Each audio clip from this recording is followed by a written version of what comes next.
मंच पर उपस्थित पूज्य स्वामी जी, संजय जी, डॉक्टर दिनेश जी और महिपाल जी एवं सामने उपस्थित सभी भाई और बहनों, पहले तो मैं आप सबका आभार व्यक्त करता हूं कि 2.5 घंटे से आप शांत चित्त से जो सब बातें सुन रहे हैं।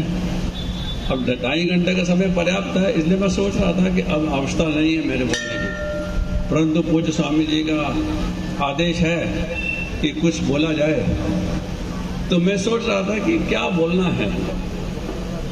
भारत, नेपाल, देश, इन सब की चर्चा भिन्न भिन्न वक्ताओं ने की। 4 वक्ता मेरे से पूर्व बोल चुके, तो इसलिए मेरे पास कोई ऐसा विषय आपके सामने रखने का नहीं है। लेकिन स्वामी जी का आदेश होने के कारण से कुछ थोड़ी सी बात मैं रखने का प्रयत्न करूंगा। कभी भी हम जब किसी देश की बात करते हैं, कभी भी किसी समाज की बात करते हैं, तो इन सब का आधार क्या है? देश ये एकदम नहीं खड़ा होता, समाज एकदम नहीं खड़ा होता। समाज को खड़ा करने के लिए हमको व्यक्ति को खड़ा करना पड़ता है। व्यक्ति यानी कौन होता है? हम सब मनुष्य हैं, हम सब व्यक्ति हैं। हमारे व्यक्तित्व का विकास ये कौन करेगा? जब ये प्रश्न आता है तो व्यक्तित्व का विकास स्वयं ही व्यक्ति करता है। अपने सबके सामने प्रश्न है कि क्या हमने अपने बारे में सोचा है क्या कि हमारे व्यक्तित्व का विकास कैसे हो सकता है, हमको उसके लिए क्या करना चाहिए। जब व्यक्तित्व का विकास का विषय आता है तो अपने सामने विषय आता है, हम शरीर से समृद्ध हैं क्या? समृद्ध का मतलब शक्तिशाली हैं क्या?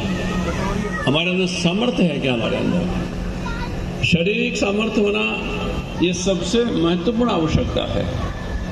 शारीरिक सामर्थ्य का उपयोग करने के लिए मन की सिद्धता और भी अधिक आवश्यक है, और मन की सिद्धता के लिए बौद्धिक योग्यता, बौद्धिक ज्ञान, इसकी भी आवश्यकता है। यदि हमने अगर अपने मन में ये विचार किया कि मेरा शरीर, मन, बुद्धि और चौथा विषय है आत्मा। अब ये आत्मा क्या है, इसकी चर्चा करने की आवश्यकता नहीं। आत्मा की अनुभूति अपने सबको है। जब तक शरीर में आत्मा है तब तक हम इस धरती पर मनुष्य कहलाने लायक है। आत्मा चली गई तो निष्प्राण हो जाना है। इसका अर्थ क्या है? हमको बड़ी बड़ी बातें करना, सोचना, ये सब बहुत अच्छी बात है, लेकिन क्या छोटी बातों पर भी विचार चिंतन करने की आवश्यकता है? मेरा आप सबसे इस विषय में आग्रह है कि हमारा बड़ी बड़ी बातों के साथ साथ स्वयं का चिंतन, स्वयं के शरीर, मन, बुद्धि का विकास, आत्मा की दृष्टि से चिंतन, यह अत्यंत आवश्यक विषय है। इसके ओर यदि हमने दुर्लक्ष्य किया तो हम स्वयं के लिए भी कुछ नहीं कर सकेंगे, अपने परिवार के लिए भी कुछ नहीं कर सकेंगे, और देश के लिए तो हम कुछ कर ही नहीं पाएंगे। एक प्रसंग आता है, कभी कभी हम अत्यधिक घमंड में रहते हैं। अब ये घमंड क्या होता है, इसका कोई वर्णन करने का कारण है। एक अहंकार, जिसको आप शब्द बोल सकते हैं। एक बार एक सेठ जी थे, उनके सेठ जी के पड़ोस में एक मंदिर था। एक नया पुजारी आया। नया पुजारी सवेरे सवेरे 4 बजे उठकर भजन कीर्तन करता था। उसकी आवाज़ भी जो जोरदार थी और वाद्य यंत्र भी थे। तो सेठ जी 1-2 दिन परेशान हुए। फिर एक दिन आकर उससे बोले, क्यों पंडित जी, आप सवेरे सवेरे हमारी नींद को खराब करते हैं? क्या तुम्हारा जो भजन कीर्तन तुम्हें खाना देगा, भोजन देगा? तो पंडित जी क्या कहते हैं, हाँ, जब ईश्वर चाहेगा तब हमको खाना मिलेगा। मैं भजन पूजन जो करता हूँ, ये भजन कीर्तन, ये उस प्रभु के लिए धन्यवाद करता हूँ जिसने मुझे जन्म दिया है। तो सेठ जी को गुस्सा हो गया, अच्छा ऐसा है, मेरे साथ भी ऐसा होगा, भगवान मुझे देगा? मैंने कहा हाँ, जब भगवान आपको देगा, आप नहीं भी चाहेंगे तो भगवान मार मार के खिलाएगा आपको।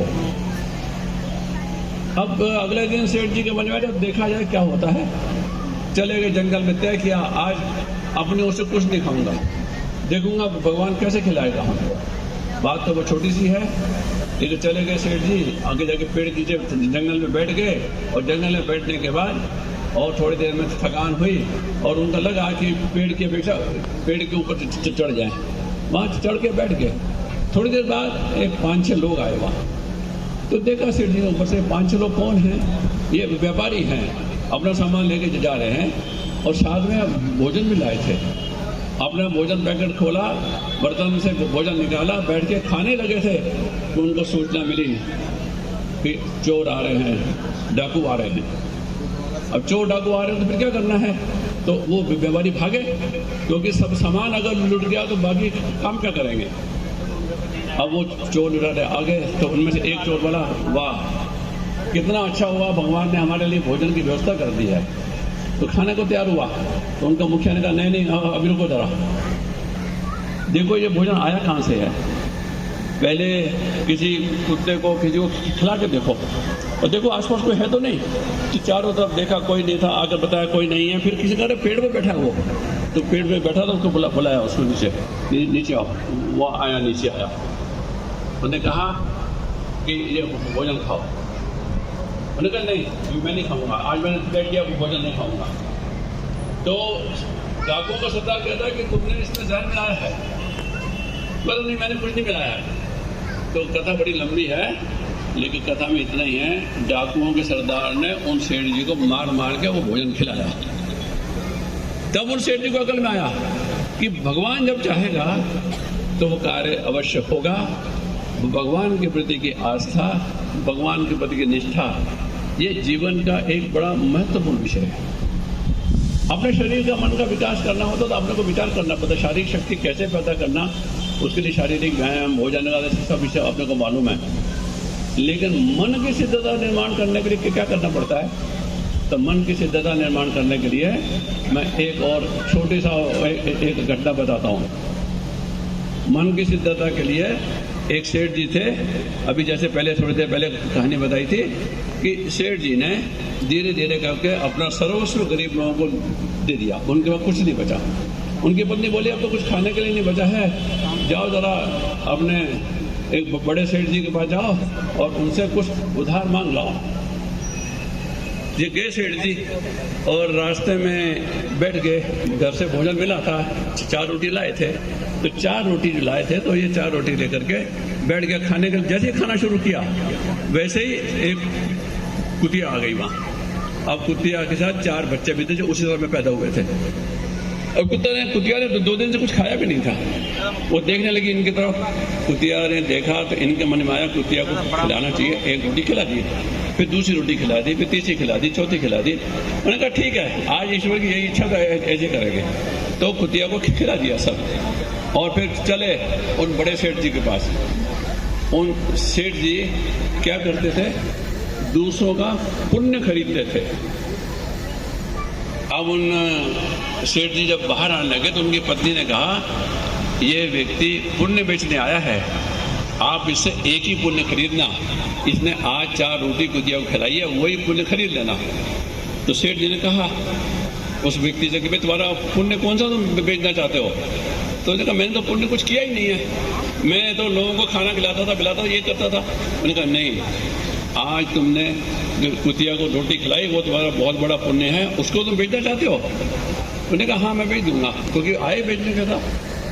तो पुण्य का एक कागज पर लिख करके तराजू पे रखा, दूसरी तरफ में अनेक प्रकार के हीरे जवाहरात, सोने की चांदी की चीजें रखी गई, लेकिन वो पुण्य का कागज नीचे ही रहा।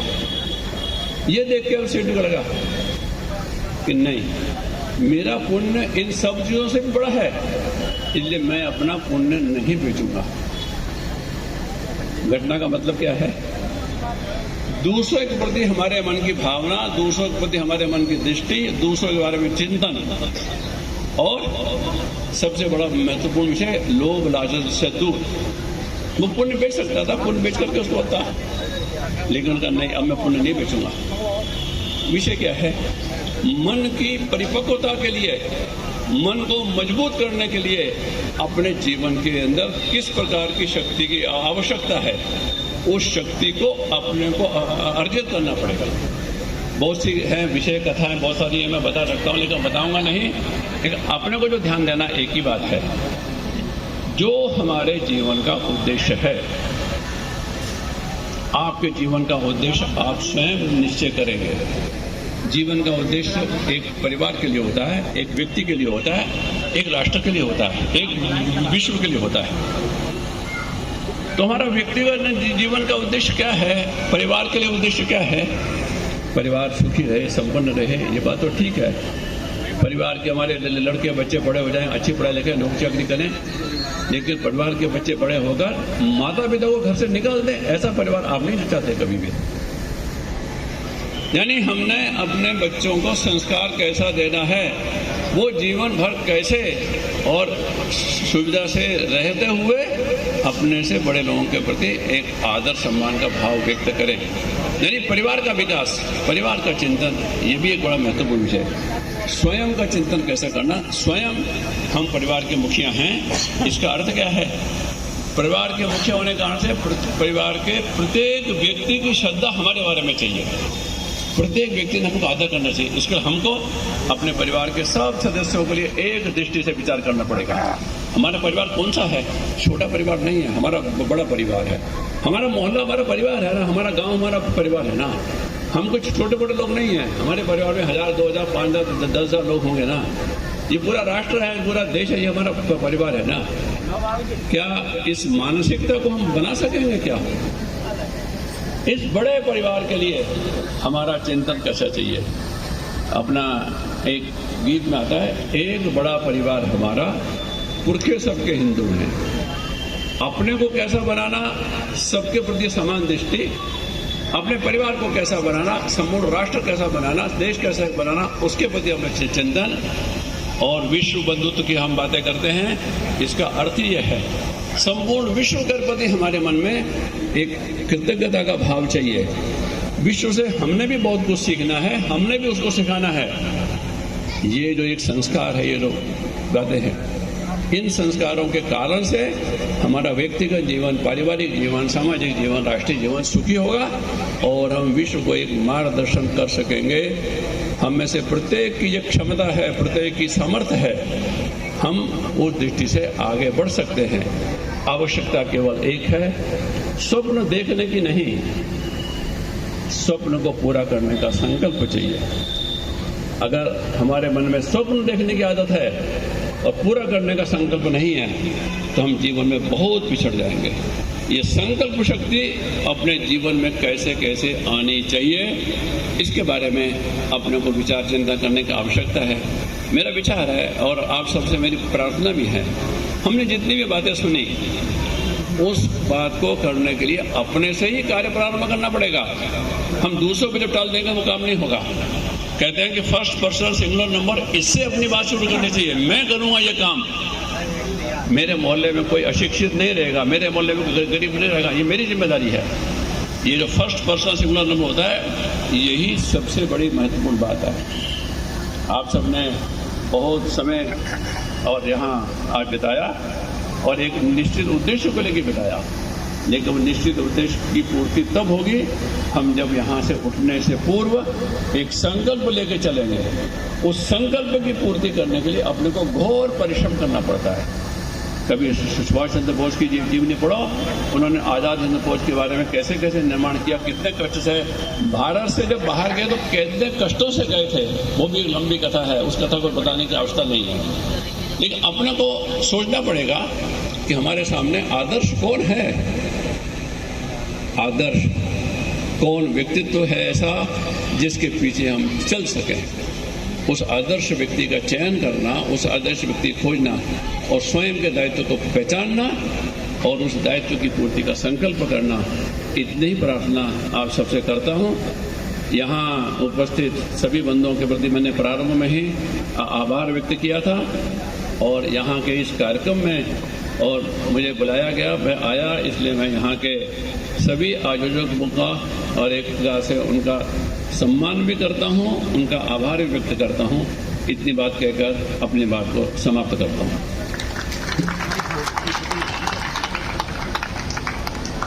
बहुत बहुत धन्यवाद आदरणीय भाई साहब का। कार्यक्रम को समापन की ओर ले जाते हुए कुछ नाम हैं हमारे। आज मंदिर का 70वां स्थापना दिवस भी था, तो श्री श्याम परिवार सेवा मंडल की ओर से श्री विवेक कशल जी, श्री तरुण गुप्ता जी, अंकुर गुप्ता जी, पंकज गुप्ता जी, दीपक गुप्ता जी, और उससे पहले मैं इस मंदिर के मुख्य पुजारी श्री महाराज जी से अनुरोध करूंगा, विष्णु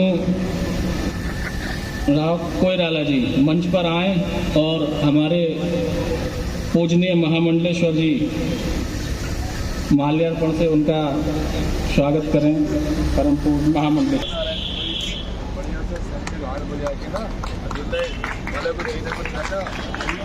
राम परिवार ये एक बस खाटू खान ले जाते हैं और जगह जगह की संस्थाओं से जुड़े हुए छोटे बाजार के सारे 25 व्यक्ति हैं।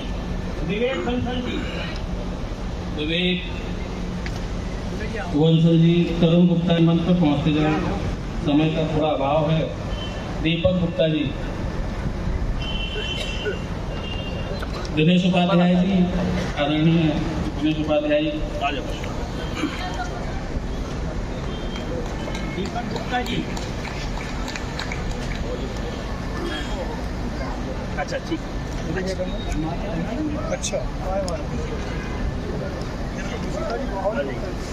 गुप्ता जी कहाँ गई?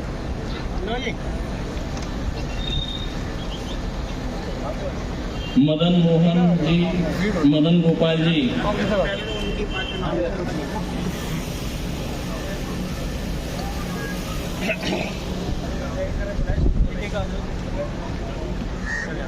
से सनातन से संबंधित कार्य संपन्न हो रहे हैं। जोरदार तालियां बजाते सभी लोग इन लोगों के लिए।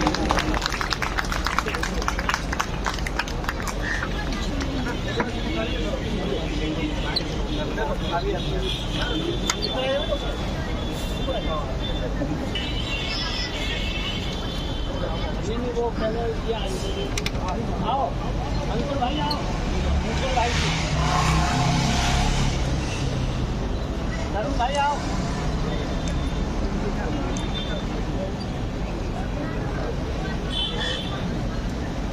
समय का अभाव है, थोड़ा सा जल्दी करें सभी लोग।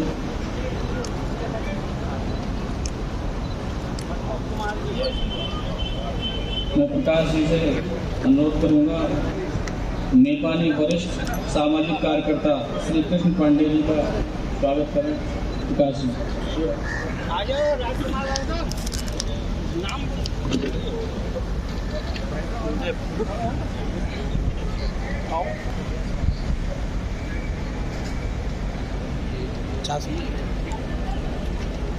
डॉक्टर बी के मोगा जी, श्री सोडी जी, दोनों मंच पर आए।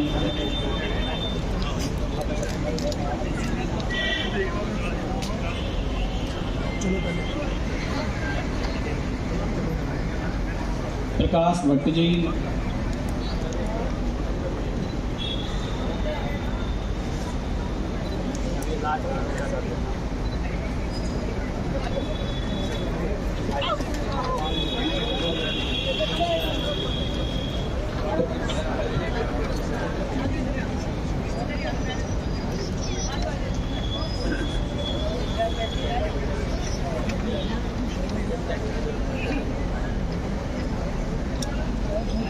कार्यक्रम के समापन के उपरांत भोजन का प्रबंध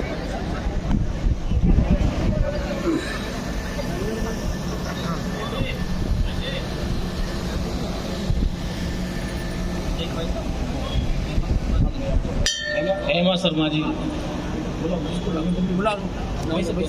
हेमा शर्मा जी, बीजेपी की संगठन महामंत्री हेमा शर्मा, मंदिर अध्यक्ष जनगिरी।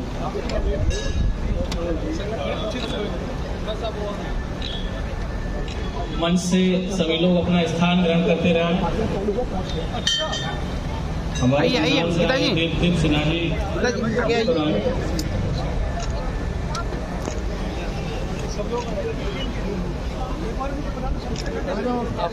चलिए बाबरा जी